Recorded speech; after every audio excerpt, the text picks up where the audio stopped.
Hello students, welcome to all. Today we will going to discuss question number 1 of exercise 11.1.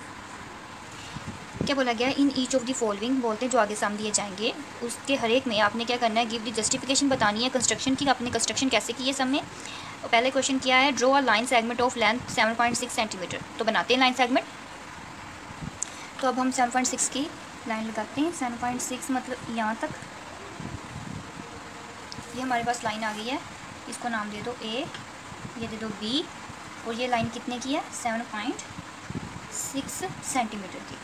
आगे क्या बोल रहा है देखो, and divide it in the ratio 5:8 में। बोलता है अब इस लाइन को आपने 5:8 में डिवाइड करना है और मेज़र दी 2 पार्ट्स, और 2 पार्ट्स को आपने मेज़र करके बताना है।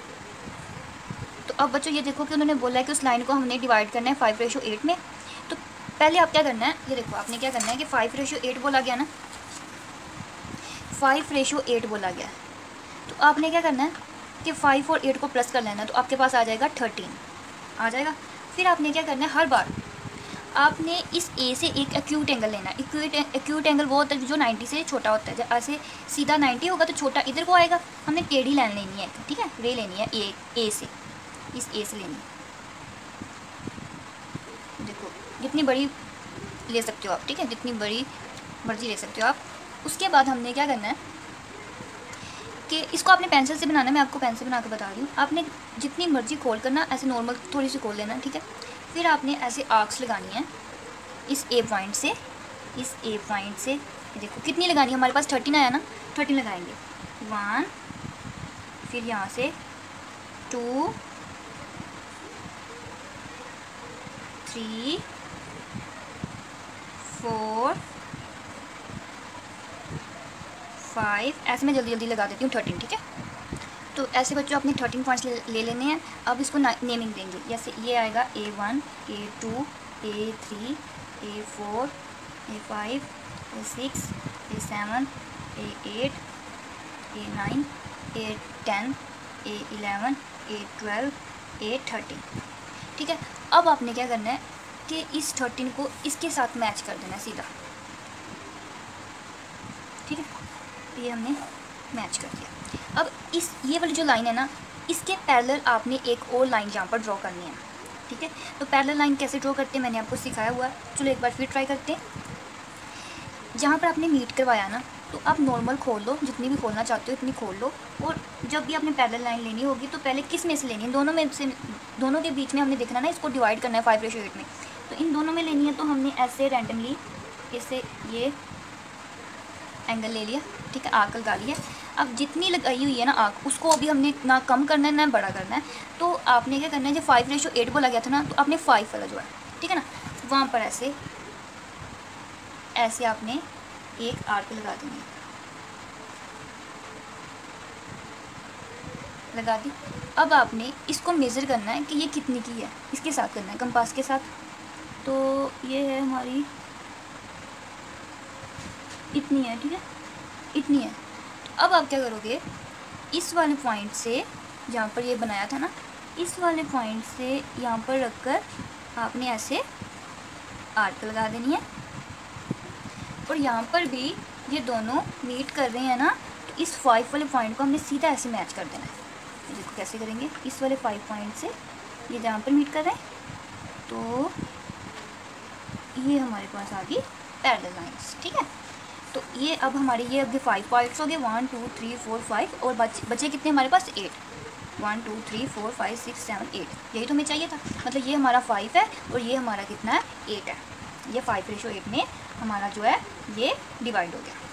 आप इसको ऐसे भी लिख सकते हो, इसको नाम दे दो कोई सी, और इसको ऐसे मेज़र करके भी बता सकते हो कि ये कितने की आई है।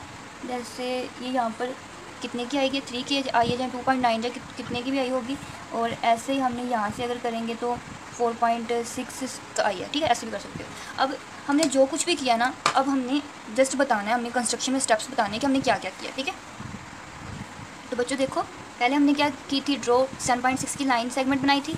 लिखेंगे draw line segment of 7.6 centimetre. फिर हमने क्या किया था, इस ए पॉइंट से एक्यूट एंगल लेकर गए थे। लिखेंगे draw a ray which is acute angle from A. Then हमने उसकी 13 पार्ट्स बनाए थे, ऐसे 13 पार्ट्स बनाए थे। तो मेक 13 इक्वल पार्ट्स ऑफ ए 13, मतलब ए से लेकर ए से लेकर A13 तक बनाए थे विद किसके, कंपास से। फिर हमने ज्वाइन कर दिया था B और A13 को ज्वाइन कर दिया था।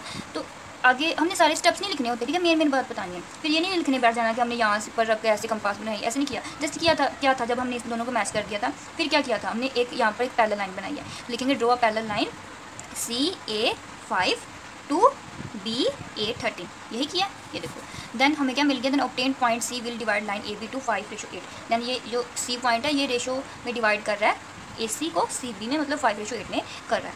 अब बच्चों जो पेपर में आते हैं ना एग्जाम में, वो यहीं तक ही पूछते हैं, स्टेप ऑफ कंस्ट्रक्शन यही तक पूछते हैं, जस्टिफिकेशन नहीं कोई पूछते। आपकी बुक्स पर जो दिए हुए एग्जाम्पल्स भी उसमें भी यही बताया गया है, जस्ट स्टेप्स ही आने हैं।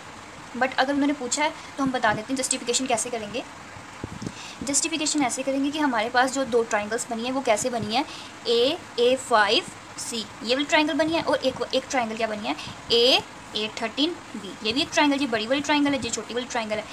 और इसमें क्या होता है कि ये दोनों, ये छोटी ट्राइंगल है, ये बड़ी ट्राइंगल है, इसमें क्या है कि A5C जो है ये वाली लाइन जो है ये पैरेलल है A13B के पैरेलल है। जब भी ऐसे कोई ट्राइंगल दी गई हो ना, ऐसे ट्राइंगल दी गई हो और बीच में एक लाइन जो है वो इसको ऐसे पैरेलल जा रही हो, इसके ऐसे पैरेलल जा रही हो, तो ये वाली साइड जो जैसे ABCDE तो क्या करती है, इक्वल पार्ट्स में ये क्या करती है, इसको डिवाइड करती है। जैसे AD/DB AE/EC होगा, ठीक है।